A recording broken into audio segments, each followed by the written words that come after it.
Pirates of the Caribbean, Dead Men Tell No Tales. This is the 5th installment of the Pirates of the Caribbean franchise. I, of all people, am a huge fan of the Pirates of the Caribbean franchise, and I would be lying if I said I wasn't worried about this movie and it being good. Dead Men Tell No Tales is catching a lot of flack right now. I can't understand it. I don't understand why people are hating on this film so much. Johnny Depp is a blast to watch as Jack Sparrow, as always. We're seeing a different version of him as opposed to this guy who somewhat has a plan, but I think they're the movies that we've discovered that he kind of just wings it. And I have looked at reviews of people just bashing on this film, saying it's not the same Jack Sparrow that we love in the first film. Of course not! Why would you want this same Jack Sparrow? We are seeing an evolution.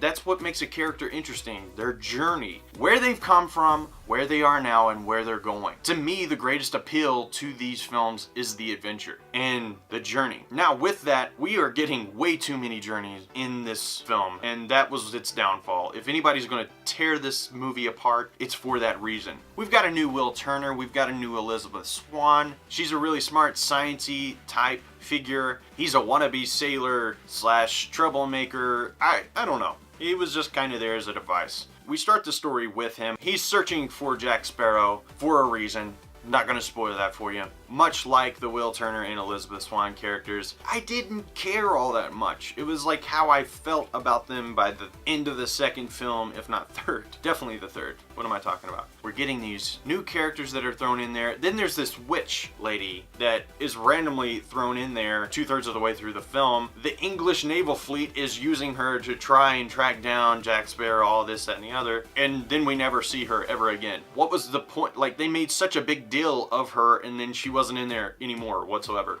I say all that to say it once more. There are too many stories within this one story. They didn't pick one thing to go with. And that might be the problem with the majority of these films. I don't think this is the worst out of the franchise by any means. It might be third in line for me. The choreography, the stunts, all of that was brilliant. The first 20 minutes of this film, how it opens up is absolutely nuts. It has you laughing, it has you on the edge of your seat going, oh my gosh, what's gonna happen here? I understand it's not gonna work for everybody, but I don't believe anybody has the right to hate this movie. I haven't mentioned any other actors besides Johnny Depp, but Javier Bardem, as usual, is absolutely fantastic, and I loved his character and what they were doing with him, but I felt like he just kind of got pushed to the side. Let me just say this, there were several times where there were scenes missing. There are pieces of the puzzle that were just taken out of this film. You know they filmed it, but they weren't in there. And it took me a second to go, wait, hold on. I feel like I missed something. How does she know about him and what he's doing?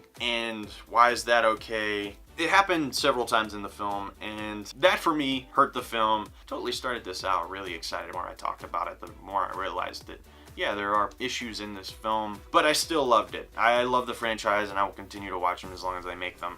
And with that, I'm going to give Pirates of the Caribbean a 7 out of 10. What did you think? Did you like it? Did you hate it? Did you absolutely love it? Let me know in the comments down below. If you liked this video, like what I had to say, hit that like button. If you're local to the Asheville, North Carolina area, be sure to head on over to the828.com. Why? Because that's where the locals go. If you're a new viewer and you like this video and you don't want to miss a single one, be sure to hit that subscribe button. If you want to see my last review, which was for Baywatch, you can click right there. And you guys have a fantastic day.